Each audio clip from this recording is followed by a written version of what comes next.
MP board class 10th वाले सभी बच्चे ध्यान दें प्यारे विद्यार्थियों। यहाँ पर आप देख सकते हैं वार्षिक परीक्षा 2026 के लिए मैं आपको हिंदी विषय का पेपर यहाँ पर बता रहा हूँ। प्यारे विद्यार्थियों ध्यान से इस क्वेश्चन पेपर को देखेंगे। जितने भी बच्चे वीडियो को देख रहे हैं तो प्यारे विद्यार्थियों चैनल को आज सब्सक्राइब जरूर कर लीजिएगा, क्योंकि मेरे द्वारा जो प्रश्न पत्र बताए जा रहे हैं आपकी परीक्षा में पूछे जाएंगे। एक भी प्रश्न अब मिस नहीं करना है, ये पूरा पेपर है। साथ ही प्यारे विद्यार्थियों पेपर का PDF भी हमारे चैनल के द्वारा सभी बच्चों को उपलब्ध करवाया जा रहा है। पेपर का PDF कहाँ पर मिलेगा, ध्यान से ये जानकारी सुन लो। पेपर का PDF मिलेगा हमारे ऐप पर। ऐप का नाम मैं लिख देता हूँ, ऐप का नाम है मेंस एजुकेशन ऐप। ठीक है, मेंस एजुकेशन ऐप। इसकी लिंक मैंने डिस्क्रिप्शन में दे रखी है, बिल्कुल टेंशन नहीं लेना है। सही विकल्प चुनकर लिखिए में। एक कहानी यहाँ भी की लेखिका कौन है? सुभद्रा कुमारी चौहान, मन्नू भंडारी, अमृता राय या फिर सुष्मिता सेन।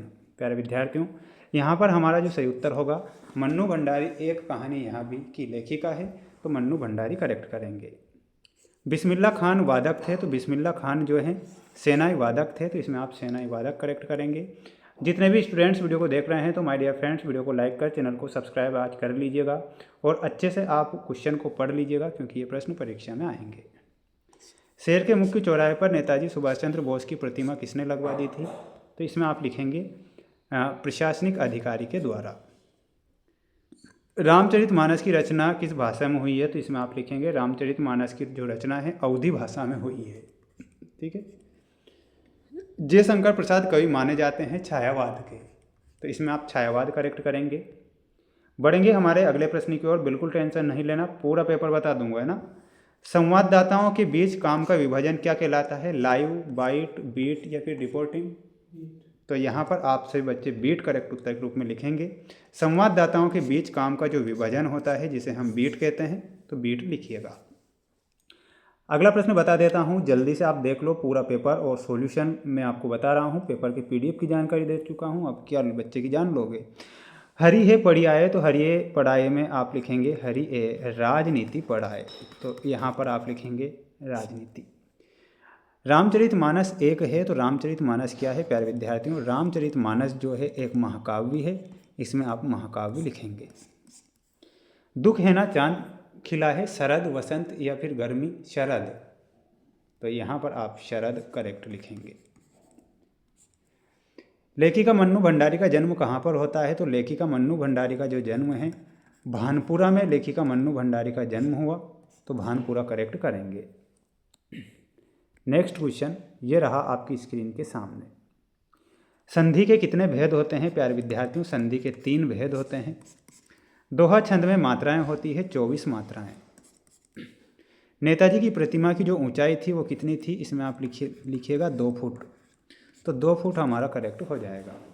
ठीक है, तो ये ध्यान से आप देख लो और अच्छे से क्या कर लीजिए, याद कर लीजिए, क्योंकि याद नहीं करेंगे ना तो नुकसान आपका ही होगा। बिल्कुल मैं आपसे कह रहा हूँ।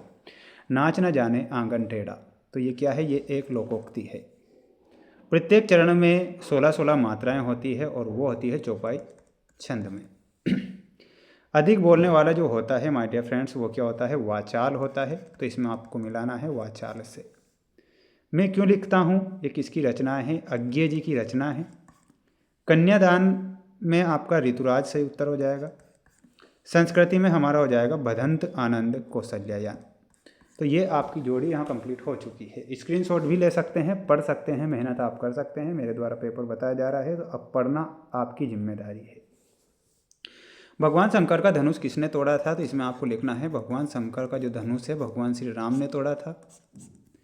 खूब लड़ी मर्दानी वह तो झांसी वाली रानी थी में कौन सा रस है? तो इसमें आपको लिखना है वीर रस। वीर रस। कवि निराला ने बादलों की तुलना किससे की है? तो बच्चे की बाल कल्पना से। बच्चे की बाल कल्पना से, इतना आपको लिखना है। रामचरितमानस का मुख्य छंद क्या है? तो रामचरितमानस का जो मुख्य छंद है वो है चौपाई, तो यहाँ पर चौपाई लिखना। विनय पत्रिका की रचना ब्रज भाषा में हुई है, तो बिल्कुल यहाँ पर आप क्या लिखेंगे? ब्रज भाषा। मृदंग क्या है? तो मृदंग एक प्रकार का वाद्य यंत्र है, तो यहाँ पर आप वाद्य यंत्र लिखिएगा। यथाशक्ति में कौन सा समास होता है? तो यथा जो शक्ति है इसमें आप लिखिएगा अव्ययी भाव समास। अव्ययी भाव समास। ठीक है, तो ये आपका करेक्ट हो जाएगा। बढ़ेंगे अगले क्वेश्चन की ओर। अगला क्वेश्चन देख लो, ये है आपका अगला प्रश्न। सत्यासत्य में हिरोशिमा कविता पर हिरोशिमा में हुए विस्फोट का प्रभाव है। तो माय डियर फ्रेंड्स, बिल्कुल ये आप क्या लिखिएगा, सत्य। मैया ने हल्दी पीसकर भोलानाथ के घाव पर लगाई थी। तो इसमें भी आप सत्य लिखेंगे। मूशन तिवारी को भोलानाथ ने चुराना शुरू किया था। तो चुराना नहीं शुरू किया था, चिढ़ाना शुरू किया था। तो इसलिए आप इसमें क्या लिखेंगे, असत्य लिखेंगे। और मोशन तिवारी नहीं था, वो मूशन तिवारी था। मैं क्यों लिखता हूँ, आगे की रचना है माय डियर फ्रेंड्स, ये आगे नहीं है, अज्ञे की रचना है। तो अज्ञे लिख लेना और यहाँ पर सत्य कर देना। चौपाई छंद में 24 मात्राएं होती है। तो बिल्कुल ये आपका क्या हो जाएगा, सत्य हो जाएगा। क्योंकि बिल्कुल यहाँ जयशंकर प्रसाद ने जो मधुर सपने देखे वो पूरे हो गए थे, नहीं हुए थे। तो इसमें आप असत्य लिखिएगा। स्क्रीनशॉट ले सकते हैं, रट्ठा मार सकते हैं। और एक बात मैं बता देता हूँ, ध्यान से आप सुन लीजिए। 23 प्रश्न परीक्षा में आएंगे। अगर 23 ही प्रश्नों के आंसर पढ़ना है ना, तो ऐप को आज ही इंस्टॉल कर लो। और ऐप की लिंक डिस्क्रिप्शन में दे दी मैंने, बिल्कुल टेंशन मत लो, पढ़ लो, याद कर लो। दुनिया की कोई ताकत नहीं है जो कि आपको फेल कर सकती है, अगर ऐप को इंस्टॉल आपने कर लिया तो। सभी बच्चे वीडियो को लाइक कर, चैनल को सब्सक्राइब करके रखें। मिलते हैं नेक्स्ट वीडियो में।